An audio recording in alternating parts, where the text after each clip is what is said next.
जय गणेशाय नमः। जय माँ सरस्वती। जय माँ बंगलामुखी। क्लास 8-9 का क्वाड्रिलेटरल कंटिन्यू हो रहा है। आज है आपका क्वाड्रिलेटरल पार्ट 10। ठीक है, इससे पहले 8-9 बताए थे। ठीक, उसमें कहे थे क्वेश्चन बनाने के लिए भी। ठीक है, आशा है कि आप लोग बना लिए होइएगा। ठीक है, बना लिए होगा, अच्छी बात। नहीं बनाए होइएगा तो और अच्छी बात, क्योंकि कॉपी कलम बचेगा तो कम से कम भाई बहन जो दूसरा है वो सब तो बनाएगा। वैसे भी देख रहा है कि लॉकडाउन है, क्या किताब कॉपी कलम का दुकान बंद है। अच्छा, एक बात बताना था। हम लोगों के समय में आवश्यकता जो था, एसेंशियल माने थी जो था, तो था भोजन वस्त्र आवास। ठीक है, भोजन वस्त्र आवास, स्वास्थ्य और शिक्षा। ठीक है, लेकिन अब इधर बदल गया है नियम। भोजन वस्त्र आवास स्वास्थ्य तो है ही, शिक्षा के बदला में शराब आ गया है। नहीं, क्योंकि शिक्षा का मंदिर बंद और शराब का मंदिर क्या शुरू है। चलिए, उस सब से हम लोगों को क्या लेना देना। हम लोग अपना काम करें। Quadrilateral part 10। ठीक है, क्वाड्रिलेटरल पार्ट 10 में हम लोग आ जाएं।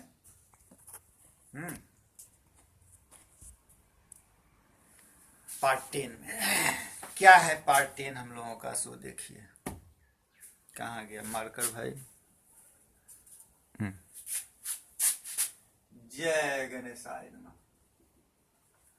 जय माँ सरस्वती। जय माँ बंगलामुखी। क्वाड्रिलेटरल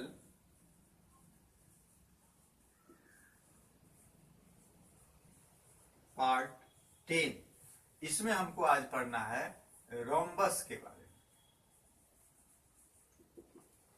रोम्बस के बारे में, इसके कैरेक्टर के बारे में, इसके प्रॉपर्टीज के बारे में सब बता दिए हुए हैं।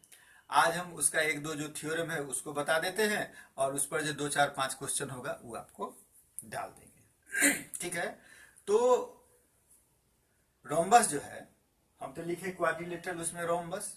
तो क्वाड्रिलेटरल के अंदर में क्या? पैरेललोग्राम, और पैरेललोग्राम के अंदर में क्या? रोम्बस है। यानी रोम्बस का जो हमको डिफिनीशन लिखना होगा, तो क्या देंगे डिफिनीशन?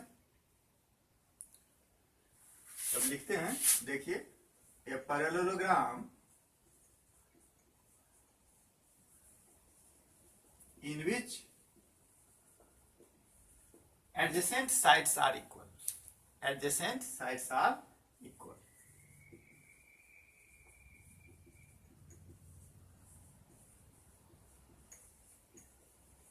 ठीक है,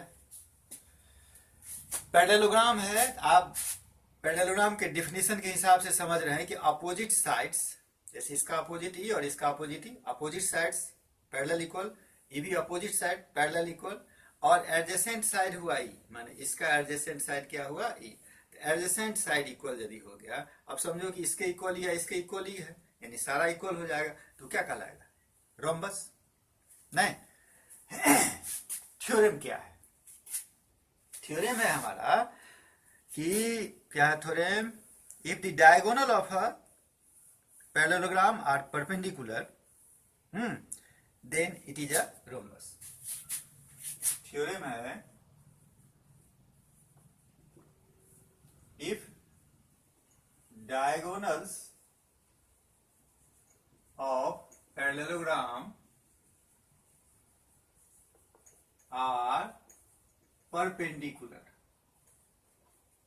then it is a rhombus.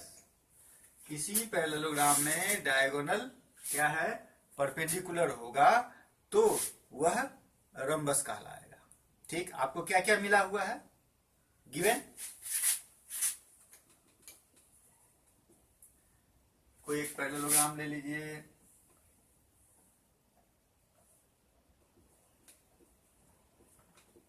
ठीक है, डायगोनल भी लेना है, डायगोनल भी ले लीजिए, डायगोनल परपेंडिकुलर भी कह रहा है तो परपेंडिकुलर भी दे दीजिए, ऊपर काट दीजिए। इतना सारा चीज मिला हुआ आपको।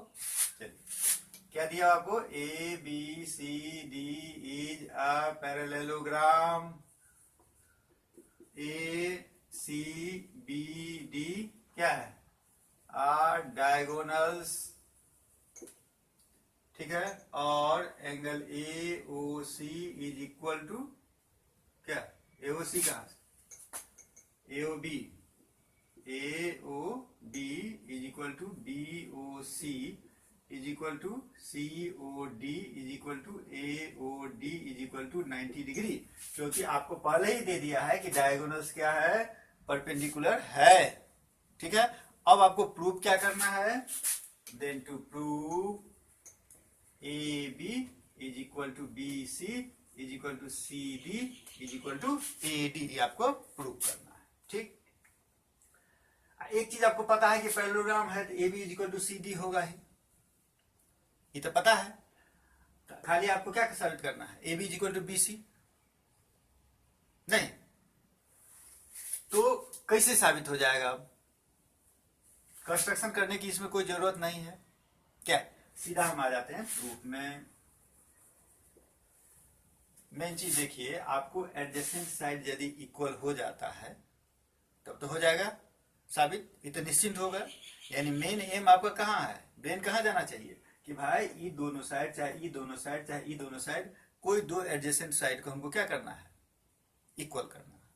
इसके लिए हमको दोनों ट्रायंगल को क्या करना होगा, कांग्रुएंट। अब वो खोजना है कि दोनों किस किस ट्रायंगल में है, तो मान लीजिए हम सोचे कि ये दोनों साइड को एडजेसेंट साइड है, इसको इक्वल करें।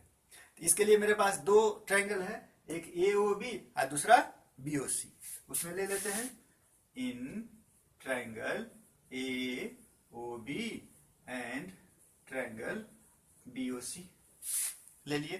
कांग्रुएंसी आपको आता है लेकिन फिर भी हम कर देते हैं कि O B is equal to O B, क्योंकि वो दोनों में है। अच्छा, एक चीज आप जानते हैं कि डायगोनल जो होता है वो क्या करता है, पैरेललोग्राम का डायगोनल क्या करता है, बाइसेक्ट करता है, इसलिए A O is equal to O C होगा दो, और तीसरा उधर राइट एंगल, दोनों परपेंडिकुलर है इसलिए इक्वल होगा, यानी angle A O B is equal to angle B O C, यानी एस ए एस से ट्रायंगल आपका ए ओ बी कांग्रुएंट हो गया ट्रायंगल किसका, बी ओ सी का। और जब दोनों ट्रायंगल कांग्रुएंट हो गया इसका मतलब करस्पॉन्डिंग साइड क्या होगा, इक्वल, इसीलिए A B is equal to क्या हो गया, बी सी। उतना ही ना दिए, उतना ही ना लिखा, एडजेसेंट साइड्स आर इक्वल, किसी पैरेललोग्राम का एडजेसेंट साइड इक्वल हो जाएगा तो वह पैरेललोग्राम क्या कहलाएगा, रोम्बस। आपका काम खत्म। ठीक है, अब आ जाते हैं हम लोग, यहाँ नहीं दिखाई दे रहा है क्या, लाइट आ रहा है, अच्छा अब हाँ अब ठीक है। चलिए अब हम आगे चाहे देख लीजिए एक बार, कहते कहीं लाइट था उसके कारण गड़बड़ हो गया हो, है देख लीजिए।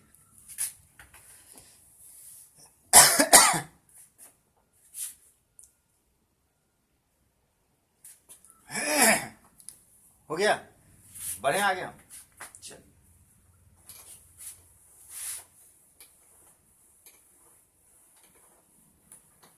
अब आ जाते हैं हम लोग दूसरा थ्योरम। दूसरा थ्योरम है मेरा, इसी का कन्वर्स है, कन्वर्स है इसका थ्योरम का कि diagonal of a rhombus are perpendicular to each other, diagonals of a rhombus are perpendicular to each other। उसमें परपेंडिकुलर था तो उससे वो प्रूव किए थे, इसमें परपेंडिकुलर ही प्रूव करना है। ठीक है, मान लीजिए रोम्बस है, A B C D is a rhombus,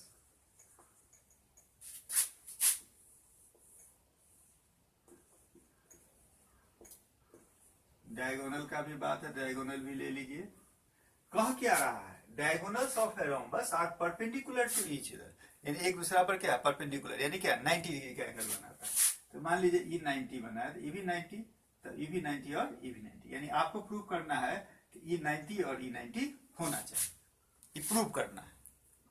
ठीक है, तो गिवन क्या, ABCD rhombus, AC and BD are क्या डायगोनल्स, कहां कटा ओ पर।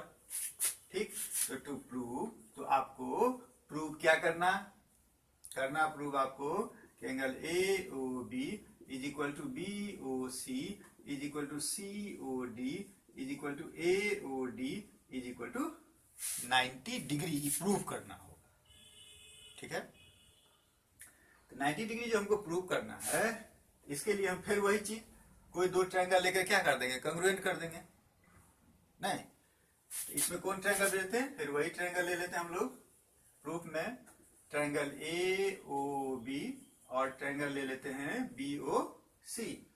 फिर वही बात, B O is equal to B O, नहीं हो गया। उसके बाद A O is equal to O C, bisect करता है, और रोम्बस है इसीलिए A B is equal to B C, S S S, नहीं हो गया। Triangle A O B is congruent triangle B O C, कैसे, बाय एस एस एस से। तो सीपीसीटी से angle A O B is equal to नहीं हो जाएगा एंगल बी ओ सी का, हो गया। और यह दोनों क्या है, आपका लीनियर पेयर है। और जब लीनियर पेयर है, इसका मतलब दोनों का सम कितना हो जाएगा 180, दोनों इक्वल है, यानी इसके बदला हम ये लिख सकते हैं कि 2 angle A O B is equal to 2 angle B O C is equal to कितना 90 डिग्री। इसका मतलब angle A O C is equal to angle B O C is equal to कितना 90 डिग्री। और ए ओ सी का है लिखते जा रहे हैं, ए ओ बी के वर्टिकली अपोजिट एंगल क्या है, सी ओ डी, नहीं है, यानी A O B is equal to C O D, क्योंकि बी ओ ए। उसी प्रकार से angle B O C is equal to A O D, क्यों, क्योंकि बी ओ ए। हो गया, 4 का 4 एंगल 90 डिग्री। अब मेरा काम खत्म, ठीक है, अब आपका काम शुरू हो जाएगा। क्या आपका काम, अब 2 4 5 क्वेश्चन आपको हम दे देते हैं, जो आप बनाइएगा। ठीक है, इसको देख लीजिए, उतार लीजिए।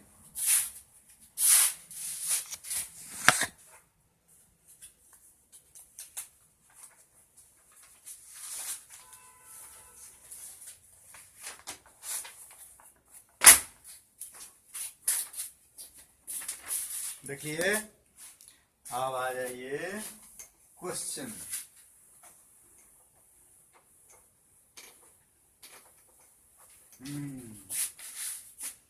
अब हमको आना है क्वेश्चन। क्या है क्वेश्चन हम लोगों का, सो देखिए। अच्छा हुआ है, देखिए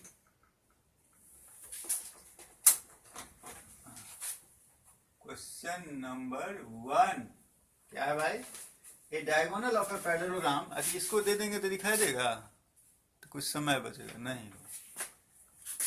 ए diagonal of a parallelogram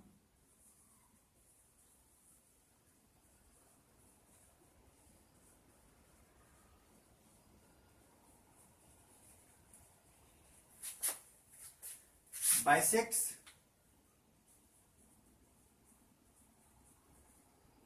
one of its angle so that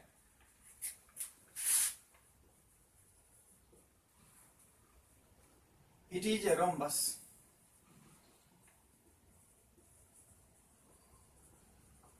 ठीक है, question number 2, ABCD is a rhombus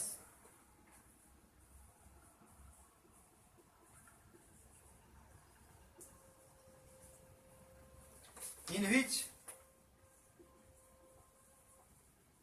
altitude from D to side BC, no, to side AB, to side AB bisects AB.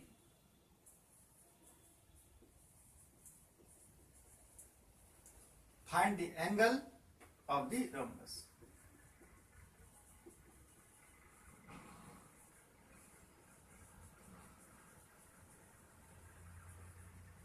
ठीक है, question number 3 में आ जाइए.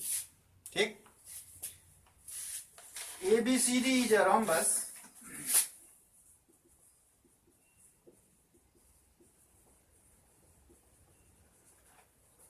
so that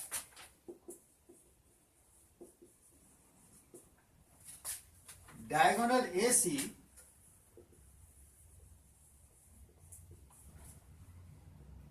bisects angle A as well as angle C, and diagonal BD bisects angle B as well as angle D. Question number 4. Prove that if diagonal AC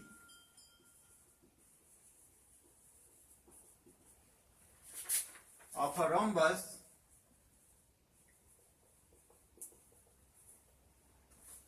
ABCD bisects angle A, it bisects angle C also. Question number 5. ABCD is a rhombus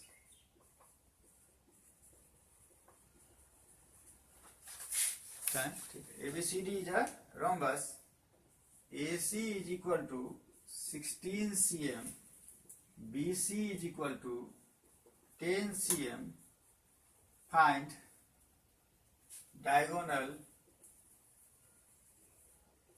BD.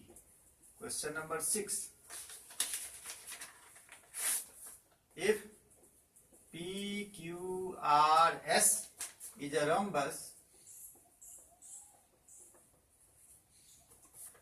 which angle PQR is equal to 55 degree, find angle PRS. Question number 7. The diagonals of rhombus are 12 cm and 16 cm. Find the perimeter of the rhombus. ठीक है, इसको बनाना है. Theorem के बारे में क्या बोले हैं? कम से कम 3 बार अपने से बनाओ थ्योरम. ठीक है, तब क्लियर होगा. जय मां बंगला मुखी.